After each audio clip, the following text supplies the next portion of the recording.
নমস্কার বন্ধুরা, আজ আমি নিয়ে চলে এসেছি একটা পিঠার রেসিপি। পিঠাটা তৈরি করা যতটা সহজ, খেতে কিন্তু ততটাই সুস্বাদু। একদম রসালো, নরম, তুলতুলা, মুখে দিলেই মিলিয়ে যাবে। একবার তৈরি করলে বারবার তৈরি করার অনুরোধ আসবে। তো চলুন দেরি না করে শুরু করা যাক। পিঠাটা তৈরি করার জন্য আমি প্রথমেই কড়াইতে দিয়ে দিচ্ছি 1 চামচ ঘি। ঘিটাকে আমি ভালো করে গলিয়ে নেব। গলিয়ে নিয়ে তার মধ্যে আমি দিয়ে দেব 1 বাটি সুজি। এই দেখুন, এরকম বাটি মেপে আমি 1 বাটি সুজি নিয়ে নিয়েছি। সুজিটাকে এবার খুব সুন্দর করে ভেজে নেব। এই সময় গ্যাসের আঁচ কিন্তু একদম কম রাখতে হবে, না হলে কিন্তু সুজির কালারটা চেঞ্জ হয়ে যাবে খুব তাড়াতাড়ি। আর এখানে কিন্তু আমি সুজির কালারটা একদমই চেঞ্জ করব না, একদম সাদাই এটা থাকবে।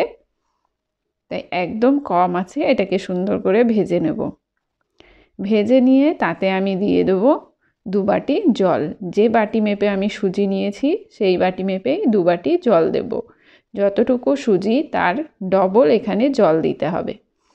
দিয়ে গ্যাসের আঁচ কিন্তু একদম কম থাকবে।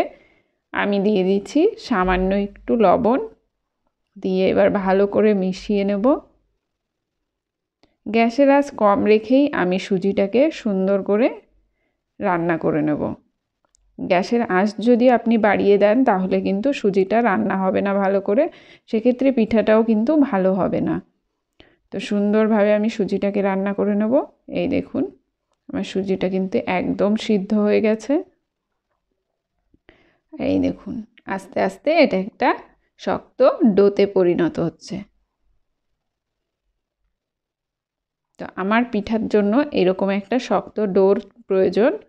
তো দেখুন, সুজিটা কিন্তু আমার একদম রেডি হয়ে গেছে। এবার আমি একটা থালাতে এটাকে নামিয়ে ঠান্ডা করে নেব।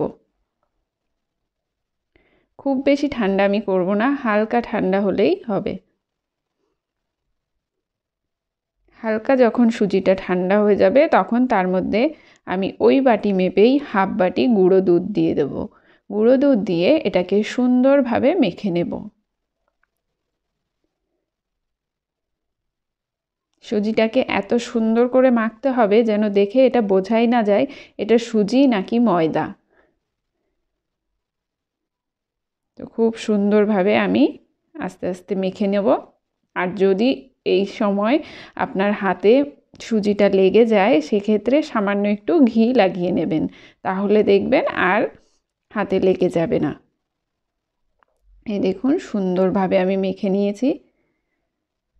এরকমভাবেই সুজিটাকে মেখে নিতে হবে। এই দেখুন, এটা কিন্তু বোঝাই যাচ্ছে না যে এটা সুজি। এরকম সুন্দর করেই মেখে নিতে হবে।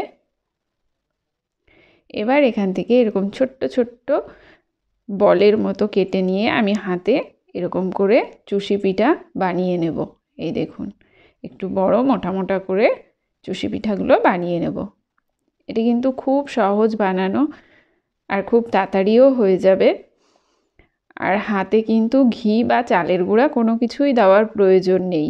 ডোটাতে যেহেতু ঘি দেওয়া আছে তো হাতে লেগে যাবে না।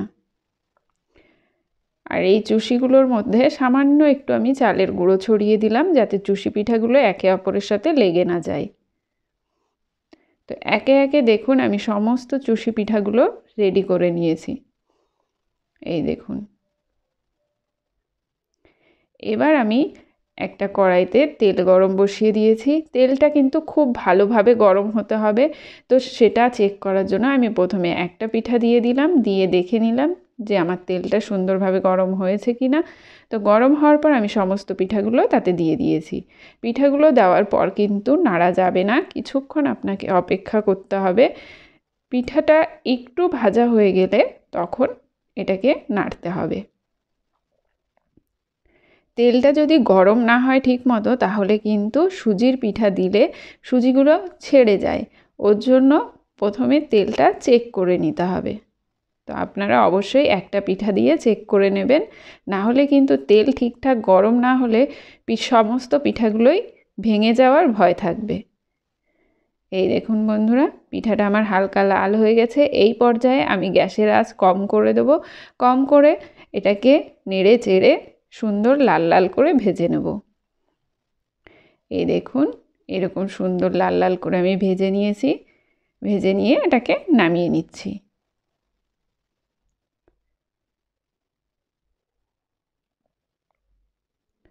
তো সুজির পিঠা ভাজার সময় অবশ্যই কিন্তু তেলটা চেক করে নেবেন, তেলটা যেন খুব ভালোভাবে গরম হয়। এই দেখুন, সমস্ত পিঠাগুলো আমার ভাজা হয়ে গেছে। এই দেখুন বন্ধুরা, একটা পিঠাও কিন্তু ভেঙে যায়নি। এবার আমি ওই বাটি মেপে 1 বাটি দিয়ে দিচ্ছি চিনি। আর 1 বাটি চিনির জন্য আমি এখানে দিয়ে দিলাম 1 বাটি জল, আর তার সঙ্গে দিয়ে দিচ্ছি 3টে ফাটানো এলাচ। দিয়ে চিনিটা যতক্ষণ না গলে যাচ্ছে ততক্ষণ পর্যন্ত আমি এটাকে জাল করে নেব।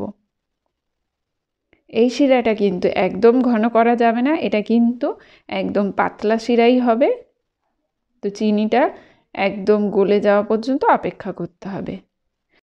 চিনিটা সম্পূর্ণ গলে গেছে। এই দেখুন, এরকম একটা চিপচিপা শিরা আমার তৈরি হয়ে গেছে। এর মধ্যে আমি এখন পিঠাগুলো দিয়ে দেব। চিনি গলে যাওয়ার সঙ্গে সঙ্গেই কিন্তু পিঠাগুলো দিয়ে দিতে হবে। শিরাটা একদম ঘন করা যাবে না।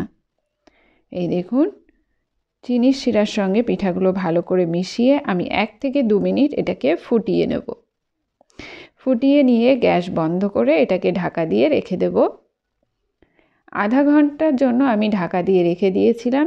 এই দেখুন, আধা ঘন্টা পর এটা কিন্তু সম্পূর্ণ রস টেনে নিয়েছে। এই দেখুন বন্ধুরা, একদম রসালো তুলতুলা পিঠা আমার একদম তৈরি।